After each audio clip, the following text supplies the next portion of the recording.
y saludo a todas y todos los que están escuchando en este momento y siguiendo el Space. Pues en primer lugar, hacer una reflexión sobre la situación que hoy nos encontramos.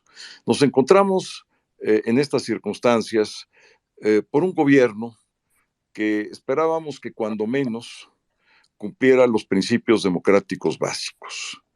Y estamos en circunstancias porque no los ha cumplido, y esto es muy importante subrayarlo. Eh, la primera obligación de un gobierno es dialogar, porque es a través del diálogo como se construye una conversación democrática que tiene por fin solucionar los problemas dentro de una pluralidad. Si no hay diálogo, hay el desconocimiento del otro, del que está enfrente.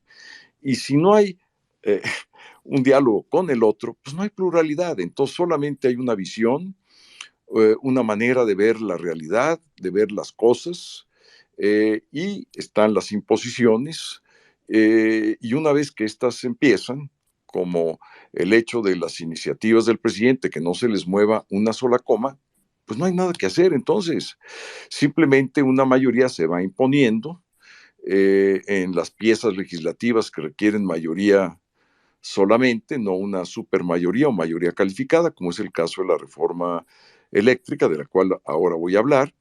Pero lo primero, diálogo, apertura, intercambio de ideas, tratar y buscar que a pesar de nuestras diferencias podamos hablarnos unos con los otros.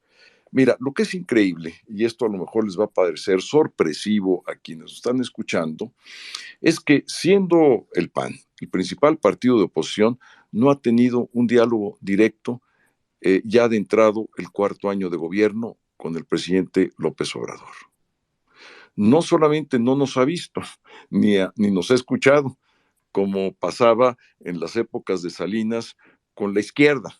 Así decían, ni la veo ni la oigo.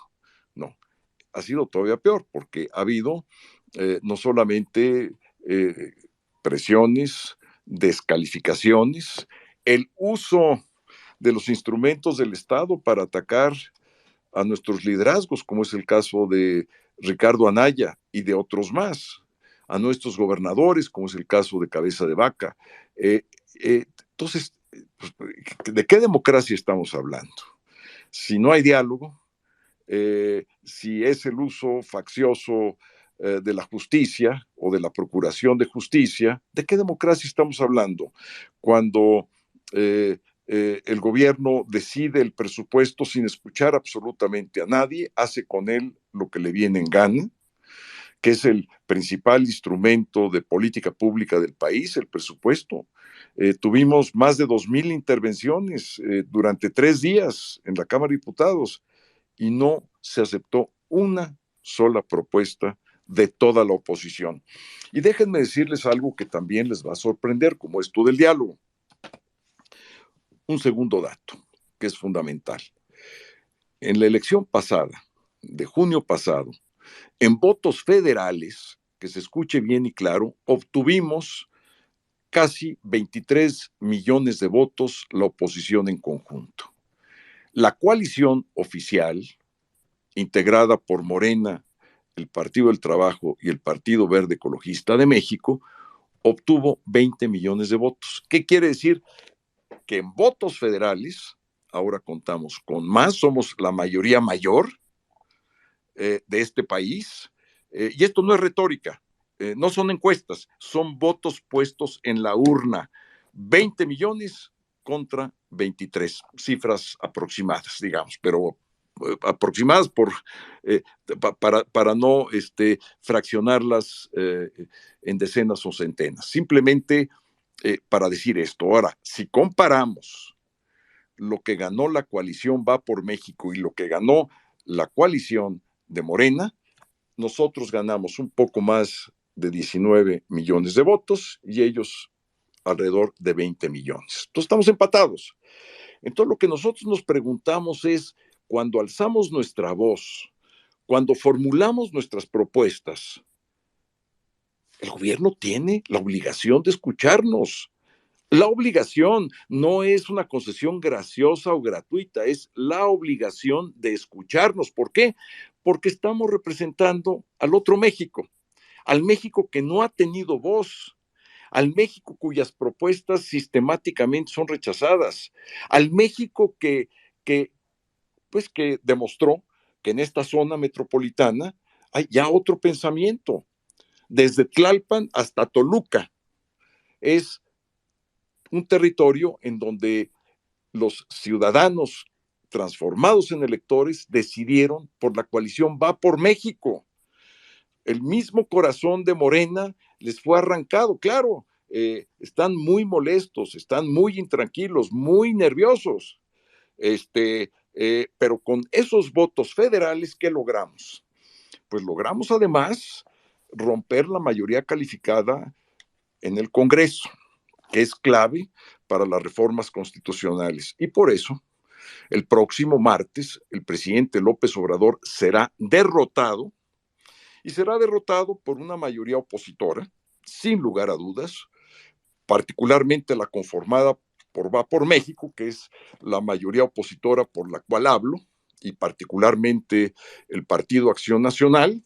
Estaremos ahí, por supuesto, los 113 diputadas y diputados de Acción Nacional votando en contra, los 71 diputadas y diputados del PRI y los 15 diputadas y diputados del PRD. Total 139, es casi el 40% de la Cámara que va a votar en contra, pero vamos a dar nuestros argumentos, nuestras razones. ¿Por qué pensamos que esta reforma es una reforma que nos retrocede a los años 80, cuando CFE era un monopolio en la generación, distribución y transmisión de energía eléctrica y así nos costaba? ¿Por qué esta reforma tiene un costo país que finalmente va a afectar a quienes menos tienen, a los usuarios? Y los contribuyentes tendrán que pagar el costo país que va a incrementarse si esta reforma llegara a suceder. Afortunadamente, no va a suceder, pero si esa reforma pasara, pues obviamente se afectaría a quienes menos tienen, que son los usuarios que pagan sus recibos de luz y quienes pagamos impuestos y pagamos recibos. Tendríamos una afectación real, directa, en cada uno de nuestro patrimonio. Pero además, estaremos rompiendo con la confianza de México y la confianza que tienen del exterior a nuestro país. Estaríamos rompiendo todas las reglas del juego en materia de inversiones. México es uno de los países del mundo que más tratados internacionales ha suscrito, en materia de comercio, en materia de medio ambiente, en materia de derechos humanos. Pues todos estos tratados, de una u otra manera, se estarían violentando. ¿Y qué sucedería? Pues sucedería que nos impondrían nuevos aranceles, nuevas tarifas a nuestros productos, nuestra planta productiva sufriría las consecuencias, sufriendo las consecuencias nuestra planta productiva, esto afectaría al empleo, que es algo gravísimo, afectaría también al pago de las contribuciones de estas empresas, de estas fábricas, de las actividades económicas, porque pues ya no tendrían la competitividad para ir a los mercados internacionales por los aranceles que sería, digamos, a respuesta de los incumplimientos en la cláusula de inversión que tienen esos tratados. Entonces, finalmente le afectaría a México, pero sobre todo a quienes tienen su empleo, a quienes reciben recursos en materia de política social. ¿Por qué? Porque el gobierno pues, tendría menos recursos, claro, porque habría menos pagos de impuestos. Es todo un ciclo perverso que genera esta reforma, que no se da cuenta el gobierno que a quienes más van a afectar son a los que menos tienen, a los que infortunadamente las crisis económicas son los que padecen más. Simplemente veamos la inflación, que ya es un muy mal manejo de la economía. ¿A quién le afecta más? Pues a la señora que tiene que ir al mercado y que sufre las consecuencias del incremento de, pues de prácticamente todos los productos de la canasta básica. Hay productos que se han incrementado hasta el 20%. No estamos hablando de la clase media alta, no estamos hablando de quienes tienen un buen salario, estamos hablando de quienes viven al día. Si hay un incremento en la canasta básica de por lo menos la inflación, que son 7.5%, pero que en ciertos tipos de productos esto se duplica o se triplica, pues estamos hablando de una carestía enorme para las gentes que menos tienen. Bueno, pues va a pasar esto. ¿Por qué? Porque ¿quién se va a ver afectado? Pues la economía. Y por supuesto, afectando la economía, se va a afectar el bienestar y se van a generar los problemas que México no quisiera tener y no tiene por qué tenerlos. Y por eso vamos a votar en contra de esta reforma eléctrica llamada contrarreforma. Vamos a estar todos juntos, tenemos ya un lema en la coalición va por México, porque es una coalición legislativa. Ojo, es la primera en la historia, digamos, que ha funcionado con una agenda, y parte de la agenda es votar en contra la reforma eléctrica, la reforma que militariza la Guardia Nacional y la reforma que afecta la autonomía, la independencia y la integración del Instituto Nacional de Elecciones. Entonces tenemos un lema, y con esto termino, y es uno para todos y todos para uno en contra de esta reforma eléctrica. Eso deberíamos entender porque nosotros estamos promoviendo la moratoria constitucional porque creemos que no hay condiciones para hacer cambios constitucionales en estos 3 años que restan de gobierno. Lo que debemos entender con este lema, deberíamos de entender que se están adhiriendo a la moratoria constitucional para que no existan cambios constitucionales en México durante el resto del sexenio? Mira, lo que debemos de entender, o lo que trato yo de explicar más bien, es que en las reformas que ha planteado el presidente, las vamos a votar en contra. Si por algún milagro, llamémosle así, hay una reforma que le haga bien al país, pues somos representantes populares y primero servimos al país. En consecuencia, yo entiendo muy bien lo de la moratoria y en principio me gusta el término y yo lo apoyaría, salvo que exista algo que pueda beneficiarle al país, y no quisiera yo comprometer una palabra, porque yo vivo de mi palabra, eso es lo que me da credibilidad. Pero lo que sí te digo con toda claridad es, por una parte, la reforma eléctrica la votaremos en contra. Por otra parte, la reforma que militariza la Guardia Nacional votaremos en contra. Y por supuesto que votaremos en contra la que vaya a intentar afectar al INE. Y por supuesto, si hubiese otra que vaya en contra del bienestar del país, también. Mira, esta es una batalla que no nace hoy, y quienes nos están escuchando lo deben de entender. Nosotros empezamos a reunirnos como partidos políticos en el año 2019. Empezamos por los dirigentes y después nuestras dirigencias estatales, después los liderazgos, y poco a poco se fue sociabilizando la idea que había que hacer una fuerza alternativa a la de este gobierno por la destrucción que se venía dando en nuestras instituciones.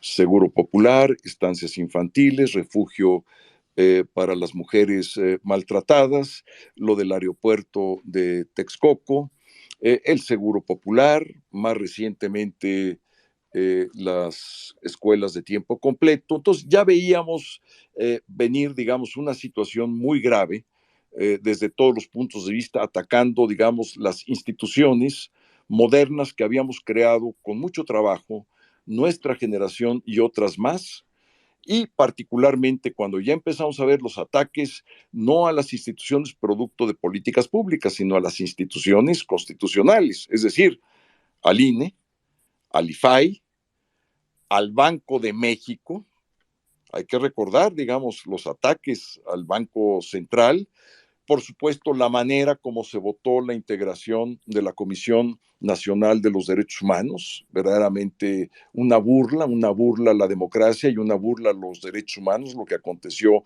en el Senado de la República. Los ataques que se han dado a la Suprema Corte de Justicia, hay que ver, el secretario de Gobernación presionando en estas últimas horas para sacar adelante la votación en materia de la acción de inconstitucionalidad, que por cierto habíamos presentado como bloque opositor desde el Senado en la legislatura pasada en contra de la ley eléctrica de López Obrador. Entonces, al ver todas estas situaciones y circunstancias, nos juntamos y empezamos a construir lo que hoy se denomina la coalición Va por México, que tiene dos objetivos y una agenda. Un objetivo de carácter electoral, hoy en día de las 6 elecciones que se están llevando a cabo y que concluirán en junio, estamos aliados en 4 gobernaturas y luego tenemos la alianza de carácter legislativo y con una agenda muy concreta donde todos estos puntos que acabo yo de platicarte, particularmente la contención en materia de las reformas constitucionales de López Obrador, están ahí plasmadas y suscritas por los presidentes de los 3 partidos políticos y por la gran mayoría de todos nosotros. Entonces, sí a una moratoria en esos términos, como te lo expresé, y por supuesto mi ratificación para ir en todo aquello que esté en contra del bienestar, de la democracia y de las libertades de mexicanas y mexicanos. Y por favor, cuando tengan una propuesta, si se alinean los astros y alguna propuesta de Morena que venga en favor de México, vengan a socializarla, vengan con la sociedad civil y discutámosla. Exacto, exacto. No pasa nada. Yo creo que tienes toda la razón. Qué buena idea estos foros, porque es la nueva plaza pública. La que están ideando ustedes es la plaza pública. Es donde debemos de escucharnos, escuchar a la sociedad civil que se organiza, que participa, y nosotros que somos hoy representantes constitucionales de la población, tenemos que escuchar y no nadie se vaya a preocupar de que vayan a meter una bola rápida y que nosotros no la vayamos a ver y la vayamos a probar. Por favor, quítense eso de su preocupación. Buena parte de los esfuerzos que iniciamos en el 2019 es para contener estas arbitrariedades, estos absurdos, en todos los sentidos, esta desinstitucionalización del país, esta vida que atenta todos los días en contra de la Constitución. Vean ustedes la burla al IFE por el ejercicio del próximo domingo. Simplemente, o sea, no vayamos mucho más lejos, veamos esto y estamos nosotros para servirlos. Somos servidores públicos y a mucha honra, servidores públicos, no otra cosa, es nuestra primera condición. Y dentro del servicio público que prestamos, somos sus representantes y somos representantes de la población, no de un interés, no de un partido político, lo digo, yo soy panista, militante y convencido de mi partido, pero antes que mi partido, lo quiero decir, está mi México, mi querido México, y no permitiré hoy ni nunca y haré todo para que este país, mi México, no sea de un solo hombre o mujer. Me da lo mismo. Este es un país que es de todos nosotros. Aquí están mis hijos, viven mis nietos, aquí están enterrados mis padres, mis abuelos, mis bisabuelos, y no voy a permitir por nada que vengan a cambiar el orden democrático y el régimen de libertades que tanto trabajo a nuestra generación nos ha costado construir. Nunca más un régimen autoritario, nunca más un México de una sola persona, nunca más un México autoritario. Pueden querer amedrentar a quien quieran, a mí no me van a amedrentar, voy a estar siempre con estos principios que son los que porto todos los días. Adelante, unidos. Adelante, unidos y todos para uno y uno para todos, como decía el viejo escritor Dumas en Los Tres Mosqueteros, así nos tenemos que ver el próximo martes votando en contra esta reforma eléctrica. La coalición Va por México fue indispensable para poder cohesionar a la propia coalición. Ahí estuvieron muchas organizaciones de ciudadanos organizados en distintos temas, de los temas más variados, desde el medio ambiente hasta los derechos humanos, asuntos de carácter económico, en cuestiones de género, etcétera, etcétera. Ahí estaban alentando el proceso de coalición y eso fue fundamental. En segundo lugar, los votos no son nuestros, son de ustedes. ¿Me explico? Y creo que lo dijiste muy bien. Si llegamos prácticamente a empatar a la coalición oficialista de Morena, pues fue por sus votos, por los que ese día depositaron en la urna. Y nosotros somos portadores de esa confianza. Y tercero, ya para ser muy breve, creo que dijiste lo correcto. Es una moratoria, y así la asumo y la asumiré de esta manera, que se puede romper en la medida que haya un consenso entre la sociedad y quienes somos sus representantes. Y si no, que siga. Yo creo que lo dijiste muy bien, me gustó mucho esa condición de consenso, porque implica un diálogo, implica un intercambio de ideas, implica en todo caso una persuasión de unos con otros, e implica cohesionarnos. Vamos a necesitar estar muy cohesionados para el 24, y por eso me gustó mucho la manera como lo dijiste. Quizá no el remate, autoritarismo con más autoritarismo, eso no me gustó tanto, pero lo que sí me gustó fue tu propuesta, que te la acepto, que hagamos la moratoria y si hay cualquier cambio de circunstancias y que ameriten que volvamos a repensar esto, lo repensemos juntos. Cuenta con mi